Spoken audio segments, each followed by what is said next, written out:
Halo, halo, apa kabar Anda semua? Pagi ini sangat cerah, walaupun tadinya katanya sih ramalan cuaca akan hujan sepanjang hari, tapi ternyata matahari bersinar cukup terik dan tapi udara memang tetap sejuk.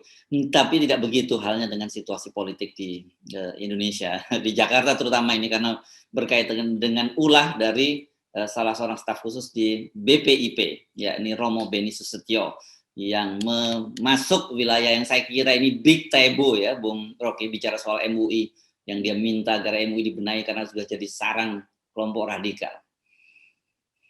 Ya ini si Beni ini, saya panggilnya si Beni dia karena saya teman dia tuh. Ini bukan sekedar big tabu, ini bukan sekedar tahu, ini sesuatu yang harusnya nggak nyampe di dalam artinya ucapan itu nggak boleh terjadi sebetulnya. Ini Beni dia dari dulu aktivis, Romo yang ikut di dalam proses perubahan politik Indonesia tuh, mengasuh mahasiswa dan LSM yang dulu kita sebut bawah tanah tuh. Lalu dia berevolusi jadi tokoh publik, sama-sama saya dulu bikin Setara Institut, ada Hendardi dan Gus Dur. Lalu akhirnya ketagihan politik, kan ini masalahnya kan. Seharusnya orang seperti Beni itu jadi pemantau aja, bukan jadi aktor gitu. Karena apalagi dia sekarang ada di BPIP itu, yang harusnya menuntun bangsa ini supaya menyehatkan secara ideologis. Sekarang dia bikin kekacauan tuh dan merusak tatanan yang sebetulnya sedang dibangun tuh. Ketegangan etnis, ketegangan rasial, ketegangan agama tetap berlangsung karena Presiden Jokowi tidak mampu untuk menghasilkan persaudaraan berbasis warga negara. Nah, Romo Beni juga nambahin itu jadinya kan.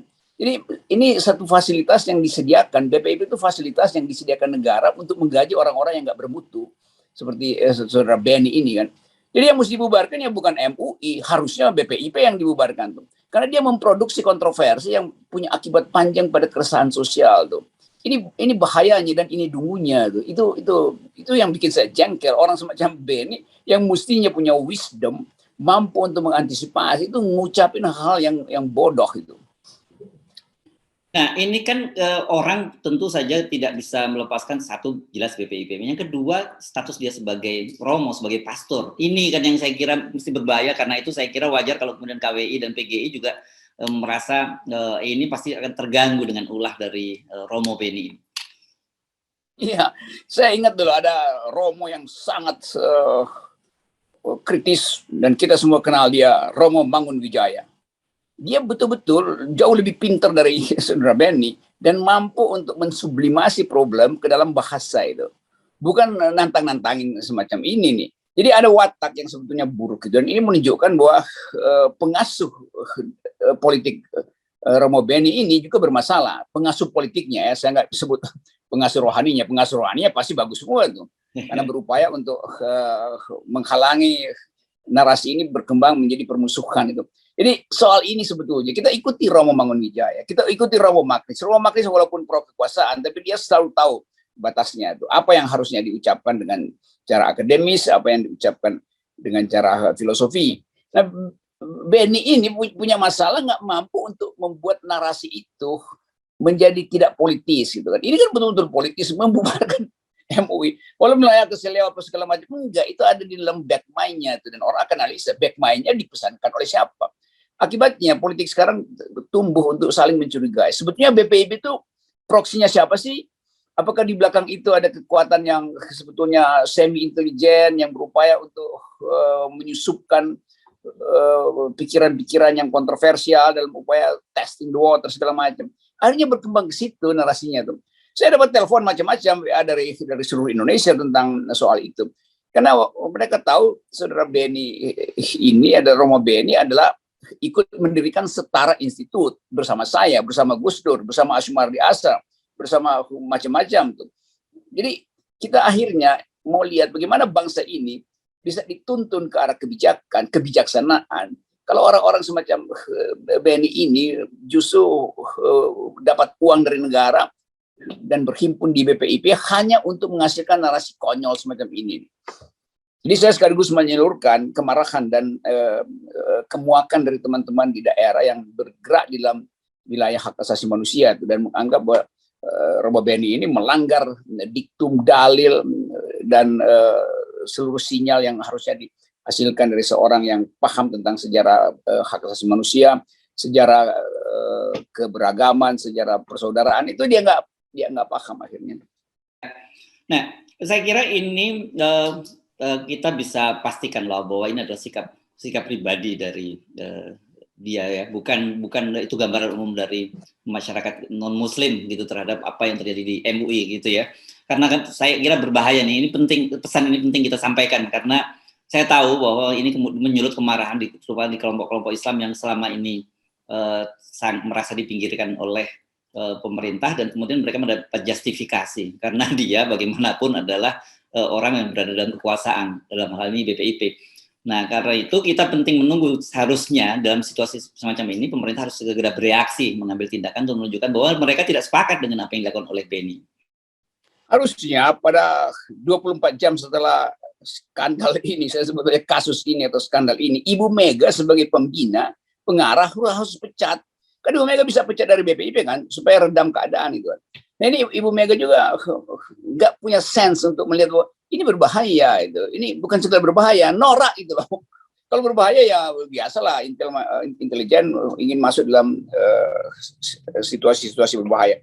Tapi ini norak, dungu itu komentar begituan dungu. Harusnya ya saya ingin agar supaya teman saya ini Beni ini mengundurkan diri itu. Atau lebih bagus sebetulnya dia dipecat oleh Ibu Mega, maka terlihat wibawa dari BPIP. Karena sekarang juga BPIP dipertanyakan orang, ini yang mimpin siapa sebetulnya BP ini? Agendanya apa? Jangan-jangan agendanya sama dengan agenda Romo Beni kan? Jadi kecurigaan semacam itu dan apa namanya, kalkulasi atau spekulasi semacam ini yang mesti dihentikan tuh. Itu soalnya. Jadi Ibu Mega bikin aja surat pemberhentian saudara Beni, sekaligus kita menghemat anggaran karena terlalu banyak gaji yang diberikan pada orang-orang di BPIP, sebetulnya termasuk Ibu Mega sendiri, itu gajinya besar banget, tapi Ibu Mega sendiri kemarin saya baca curhat seolah-olah dia tidak dapat legitimasi, ya memang nggak dapat sebetulnya dari segi metodologi ya.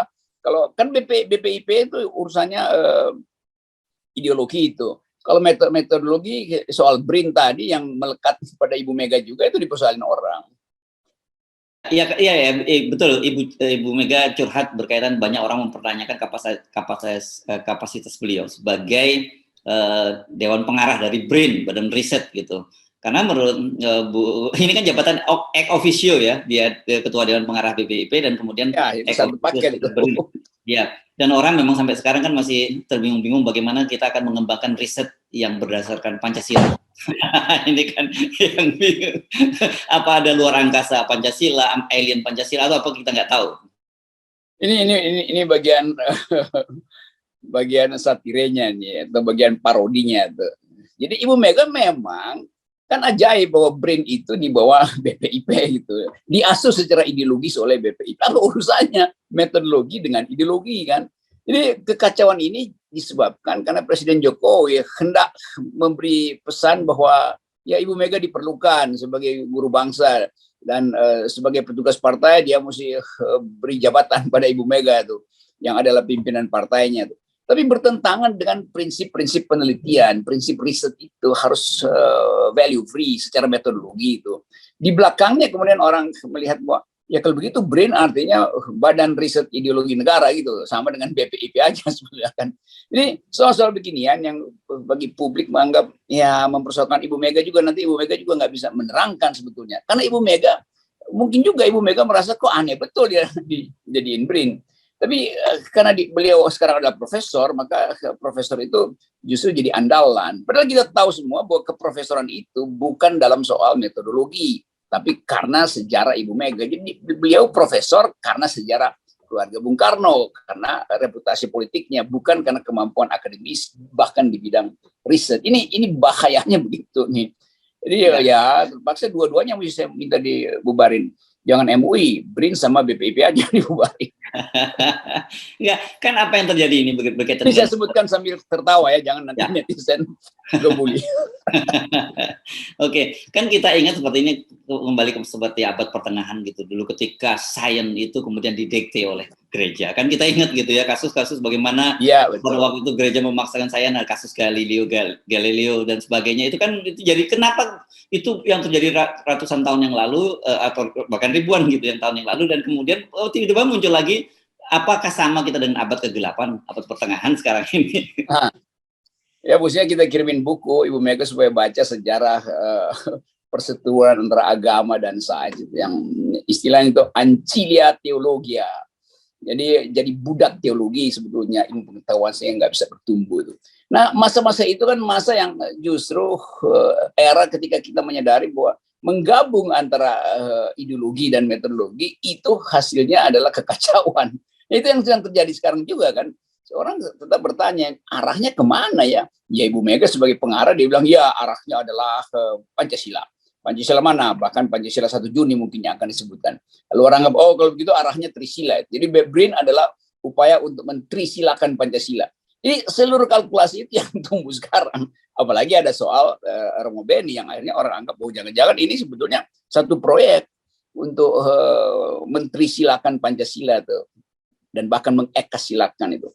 Jadi soal-soal ini yang kalau di luar negeri tentu dipisahkan, tapi di sini dicampur. Karena percampuran itu muncullah kontroversi seperti Romo Beni. Dan Ibu Mega sampai sekarang nggak bereaksi. Mestinya Ibu Mega sudah tampil di publik sebagai profesor. Saya mau mengatakan bahwa ini tidak sesuai dengan etika bernegara. Kan begitu tuh mestinya Ibu Mega.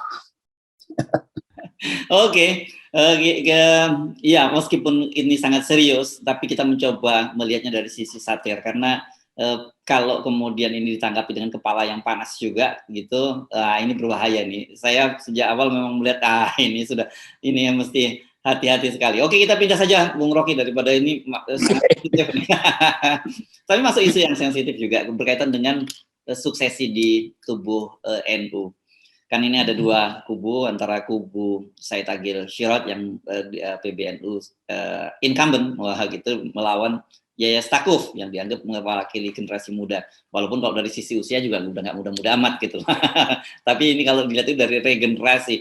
Nah kelihatannya ini menjadi perdebatan kami kemarin ada isu Departemen Agama memborong semua hotel di Lampung. Sekarang ada isu lagi soal diundur karena ini berkaitan PPKM level 3 ya. Saya kemarin salah menyebutnya level 4. PPKM level 3 pada bulan Desember. Ada kubu yang ingin dipercepat, ada yang ingin diperlambat. Tapi sebenarnya kita tahu kan, ini bukan persoalan PPKM level 3 atau level 4, tapi ini persoalan tarik-menarik soal konsolidasi. Ada yang berusaha sudah siap bertempur, ada yang belum siap bertempur kan. Ini paradoksikal betul ya. NU ini organisasi Muslim yang justru lahir sebelum Indonesia lahir tuh. Mestinya Indonesia itu diasuh oleh NU, dibesarkan secara batinia moral oleh NU.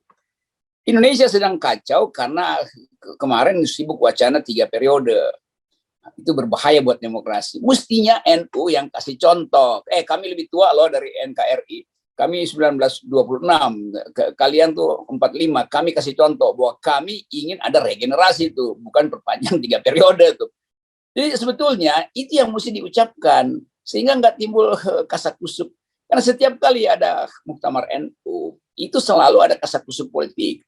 Dulu dari zaman Gus Dur itu yang terkenal dulu di Cipasung itu di mana Gus Dur disingkirkan karena urusan politik gitu supaya petinggi nggak boleh berhadapan, nggak boleh ada di panggung ketika Presiden Soeharto meresmikan segala macam cara Orde Baru.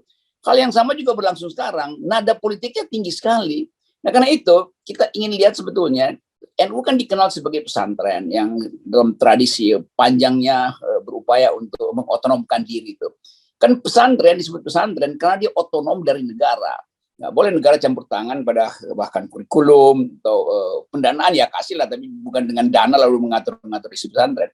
Hal yang sama harusnya jadi simbol bahwa NU itu mandiri, otonom. Gitu. Sekarang NU terlalu banyak main mata dengan kekuasaan, dan kekuasaan tentu mengincar NU bukan karena tradisi kepesantrenannya, tapi karena potensi suara, potensi apa isinya itu konstituen kan. Jadi dari istilah pesantren sekarang lebih penting orang lihat NU itu apa? NU itu konstituen dari partai-partai politik yang ingin maju 2024. Itu yang mesti sebetulnya dijernihkan nanti di dalam muktamar, dalam pertemuan besar NU itu intinya. Nah, saya tetap pro bahwa NU itu harus mengalami regenerasi itu. Kalau saya pro bukan saya intervensi pada NU ya, tapi saya hanya mau mengingatkan bahwa NU itu adalah basis moral bangsa, dan buruk secara moral bangsa kalau petinggi NU itu ingin terus-menerus ada di situ, karena nggak ada maknanya. Kalau politisi masih bisa, ini NU ngapain ada di situ tuh? Padahal begitu banyak pemimpin muda NU, bahkan pemikir muda NU yang bercahaya pikirannya. Mereka gampang tune in dengan ide filsafat besar, ide filsafat lingkungan, demokrasi, dan NU sekarang juga dihuni oleh akademisi yang tajam secara akademis dan metodologi itu. Ya, oke, kita segera mengingatkan karena memang organisasi NU ini kan awalnya adalah jam'iyah ya, jamaah lah itu ya. Jadi artinya sebenarnya persoalan-persoalan itu bisa diselesaikan secara internal mereka tanpa, ini sekarang yang terjadi kan kesan bahwa politisasi, kesan bahwa setiap kali muktamar itu ada tarik-menarik kekuatan politik, itu kan luar biasa sekali. Nah, karena itu makanya kita tidak heran ada muncul tetap saja orang yang menyebut sebagai kelompok NU garis lurus yang tetap menjaga khitoh 1926 yang menjaga jarak dari kekuasaan. Ya, saya berharap begitu supaya NU jangan mengalami politisasi, apalagi negaraisasi, dan supaya itu terhalang. Kita ingin agar supaya yang muda itu betul-betul tampil di forum NU dan mengatakan bahwa kami adalah bagian dari masyarakat dunia yang ingin melihat perubahan besar dalam cara memandang kebudayaan dan hubungannya dengan agama. Nah, itu saya berkali-kali diskusi dengan kalangan muda NU, mereka paham itu, bahwa NU harus bergaul di tataran internasional dan beri petunjuk pada bangsa ini tentang etika politik. Yes, oke. Terima kasih, Bung Rocky. Siap.